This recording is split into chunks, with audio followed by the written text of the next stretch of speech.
Magandang araw ho sa inyong lahat, mga kababayan. JDB uli ang inyong abang lingkod. Ito ngayon ang pag-usapan natin. Amy Marcos, tiklop kay Bagets, Yorme Baste. Okay, so ngayon, ito na nga, tingnan nyo. Maalala po natin, ito yung nakaraan. Diba? So si Baste, bumanat ito kay PBBM na dahil nga sa nagdaramdam siya sa presidente, na paniniwala niya ipapa-aresto ni PBBM because what they were expecting is absolute protection from the president. Diba? And gaya nga sinasabi natin, even President Duterte or former President Duterte, alam niya na hindi niya po ito mapipigilan. There's no way to stop ICC.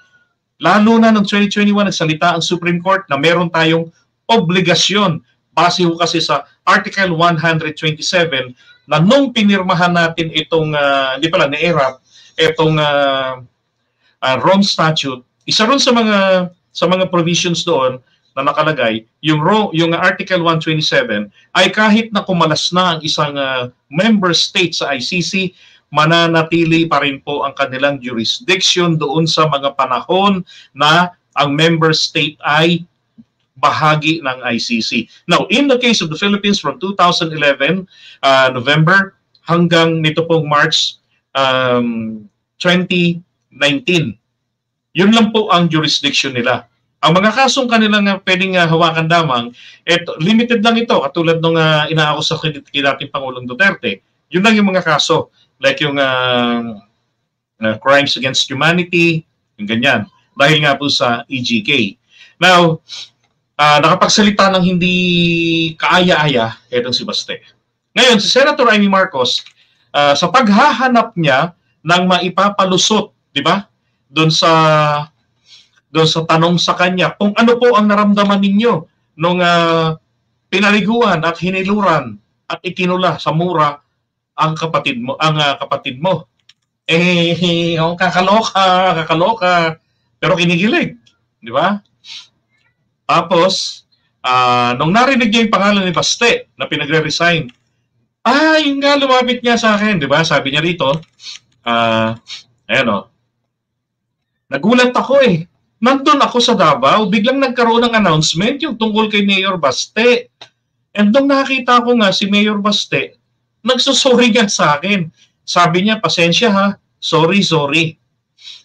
Naintindihan ko naman kasi syempre, sino ba naman ang anak na hindi magdadamdam kapag ikukulong mo, BBM po tinutukoy niya dyan, mo yung tatay niya, pati yung ate niya. Diba? Yan. Ibig sabihin, pababayaan ni PBBM na maaresto, maipakulong si VP Sara. Pareho sila ni Harry Roque ngayon, nadawit na yan. Dahil lang nagsalita sila sa kanyas daw. So ito, sumagot ngayon itong si Baste. Okay? Sabi niya, Madam Amy, linawin ko lang kasi ginagamit mo na sa drama mo dyan sa media. Bakit ko sa drama sa media? Naghahanap siya ng ipapalusot niya kung ano ang sa tanong, ano bang naramdaman niya nung pinaliguan at ikinulat na ng bonggang-bongga ng mga Duterte etong si PBBM. Ang sagot lang niya sa kakaloka, tapos ibinilibag niya palusot si Baste. Na personal na nag-sorry sa kanya, hindi naman po binabawi ni Baste. Okay, personal na pagsusorry sa kanya because narinig niya kung ano yung masakit na mga salita na binitiwan. Okay, sabi niya rito ni Baste, humingi ako ng tawa dahil naaawa ako sa iyo. Hindi dahil sa mga sinabi ko tungkol sa kapatid mo na presidente. Tigilan mo ako sa paggamit sa mga jamming mo. Ibig sabihin, sa mga kalokohan mo. Pinalampas kita minsan, pero nag-iingay ka pa rin. And like what I have said sa previous vlog natin, ito po ay may malalim na ibig sabihin. Ito po ay isang warning. Warning po ito. Pinalampas kita minsan, pero, diba? Paulit-ulit ka pa rin, makulit ka pa rin. Yan. Nag-iingay ka pa rin, sabi niya ni Baste. Now, ang latest ay eto na, sabi ni Super Ate. Nagkausap na kami, okay na. Naku, hindi na ako basta-basta magkukwento. At sa kaguluhan ngayon, ito na naman yung excuse niya, hanap na naman siya ng palusot. Di ba? Ay, naku, hindi na ako basta-basta magkukwento. So, konektado pa rin itong Tibaste. At ito na, sa kaguluhan ngayon, ay napakadaling baliin at bigyan ng maling kahulugan. Parang may gustong mag-away kami, buti at nagkausap na kami at hindi ko na ikukwento. Okay. Ito naman po naman ang himayin natin. Tingnan niyo ha. Sabi niya, nagkausap na sila, okay na. Yan, hindi na raw siya basta-basta magkukwento. Kanino kaya? Sabi niya, biglang singit nito yung mga nangyayari ngayon. At sa kaguluhan ngayon ay napakadaling baliin at bigyan ng maling kahulugan. So ibig niya bang sabihin, si Mayor Baste ang nagbigay ng maling kahulugan? O meron pong someone na nagsusulsul kay Baste at bigyan ng maling kahulugan para sila ay mag-away? Yun ang kanyang pinoportray naman dito. Talagang walang kadala-dala si Super Ate sa pag-i-insinuate. Hindi na lang manahimik dahil hindi na siya nakakatulong, peste na siya sa administrasyon, sa totoo lang. Sorry sa mga nasasaktan ng mga Marcos loyalist. Pero para sa bansa natin, sakit na po siya sa mata at sa tenga itong pinagagagawa ni Senator Amy Marcos. Trabaho na nga lang niya sa Senado. Sa eleksyon, hindi niya nga tinatapos. Inuupuan lang niya sa sarili niyang komite. Nasikaso pa niya ang pagsira sa kanyang kapatid. Bakit pagbibintangan niya, naghahanap na naman siya ng mabibintangang iba rito? Di ba? Na merong nagpapaaway sa kanila. Sa rin sinasabi niya, lagi na merong daw na mga kalaban nila nagpapaaway sa kanila, sa mga Marcos at sa mga Duterte. Masyado niya hong minamaliit kasi na etong mga Duterte at etong mga Marcos, kabilang siya, ay tawag dyan na tumatanggap na lamang ng mga kwento na nakakaapekto sa kanila. So ganun kababaw ang tingin niya sa mga Duterte. Kaya po naman, binara siya nung nakaraan nito ni Mayor Baste.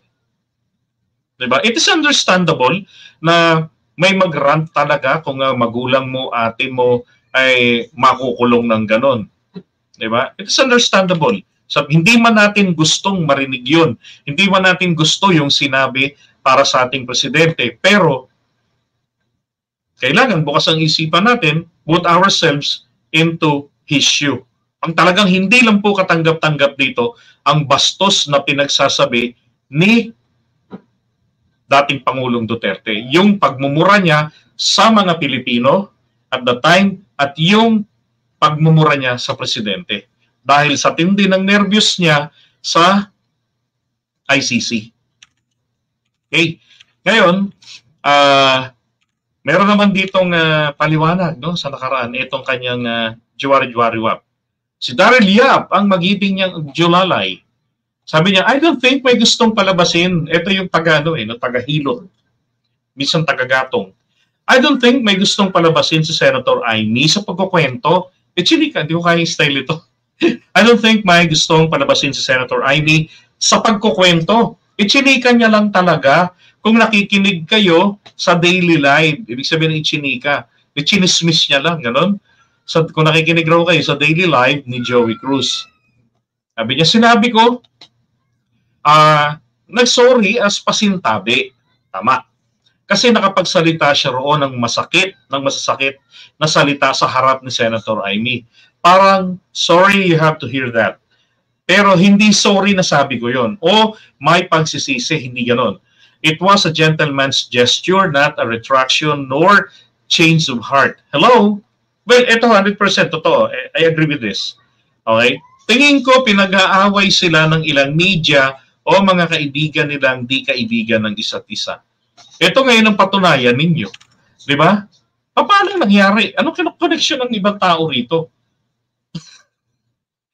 Mula doon sa sinabi ni Amy na, oo, nagsorry siya, nagsorry sa akin, nagsorry siya, ganon. Di ba? Ano yung bibigyan dito ng masamang pakahulugan para sila mag-away. Hindi ko magets kung alin doon. Ito yung dapat na linawin nilang maigi ni Amy. Oh, di ba? Ang sabi niya rito, nagulat ako nandun ako sa Davao, bigla nagkaroon ng announcement yung tinawag si Baste. And then yun na nga, nagsalita ng hindi maganda, pinagre-resign ng presidente. Sabi niya, if you do not have compassion to your country, resign. Sabi niya. May mga iba pa siyang sinabi. Pero that was one of the famous line. Sabi niya ngayon, nito ni Amy, and nung nagkita daw sila ni Baste, nagsusorry daw sa kanya. Sabi, pasensya na ha. Pasensya ha. Sorry. Ngayon, nasabi naman niya, naiintindihan ko naman kasi, di ba? Tingnan niyo rito ha. Biglang ililipat na naman niya ito. Sabi niya, naiintindihan ko naman kasi syempre, sino ba naman ang anak na hindi magdadamdam kapag ikukulong mo yung tatay niya, pati yung ate niya. Di ba? Bato naman niya rito sa presidente. Ikukulong mo. Alam nga namang ICC yung anuhin niya rito, tutukuyin. Oh, hindi naman makagagalaw ang ICC rito kung wala naman ang kanyang kapatid. Di ba? So she was targeting her brother, which is the president. At yun ang hindi nagustuhan ni Baste. Kaya po, nabara siya na naman after na magkaroon siya ng isang stern warning mula kay Mayor Baste. Ang tanong ito, saan ang galing ang lakas ng loob ni Baste na warningan si Amy? Sabi niya rito, tigilan mo ako sa paggamit sa jamming mo. O, Amy, manggagamit ka daw. Sa mga pakulo mo. Huwag mo raw siyang isama. Sabi niya rito, pinalampas kita minsan. Di ba? Anong pinangahawakan nito ni Baste o ng mga Duterte? Sabihin na natin. Kung bakit. Palagay ko nandito na yung sagot Kung ano man ang specific na yon, baka isang araw sumambulat na lang. Diba? At talagang tuluyang ikadurog at ikasira ng political ambition and career nito ni Senator Amy Marcos. Karma ang tawag po dyan. Diba? Warning yan. Bigat niyan. Oh. At sana naman po, panindigan niya na ang pananahimik. Sinabi niya rito, hindi na raw po siya basta-basta magkukwento. Okay? At sana tigilan na rin po niya ang pag-insinuate ng awayan. Ay nako, Senator Amy Marcos. Diba? So, mabuti na lang po. Eto, sabihin ko sa inyo, hindi ko man nagustuhan yung mga pananalita ni Baste kay PBBM. Pero, naiintindihan ko siya. At natutuwa ako dahil natameme etong si Super Ate. Na sobra na rin po talaga na nagiging pasaway. No, nakakairita na. Sabi nga, super tae na. Di ba? Sabi ni Percival, Ilocano ako pero di ko boboto yung super tae na yan kahit pa bumalik siya kay PBBM. Nakakadala naman na yun, di ba? Jamming is the key. You got it, Ferds. Sino po ba gumagamit ng jamming? And then, may nakarating din naman po sa akin na bali-balita, 2 days daw po, no? Parang 2 days or basta pagkatapos po nung insidente ng January 28, yung pinaliguan ng mura pati ang mga Pilipino, ito daw pong magkapatid ay nasa norte. Sino kaya ang tawag diyan? Sino kaya ang nagdala sa kanila sa magkapatid? Yung pa kaya yung inaalam pa natin sa mga bugwit, no, na nagsasalita. Bakit nasa norte itong magkakapatid? Sino ang nagdala? At ano ang purpose? Anong ginagawa nila doon? Diba? Yan po ay kung totoo, kung totoo. No? Kaya wala akong maibigay pang detalye sa inyo. Yun lang yung nabalitaan ko. Pero ang kinatutuwa po ng inyong ibang lingkod ngayon, yung pagkakasupalpal dito kay Senator Amy Marcos, nito ni Mayor Baste. Matapos mawarningan at mapaalalahanan na siya po ay namumuro na. At ano po ba yung jamming na tinutukoy niya rito? Okay. Iwan na natin itong content na to.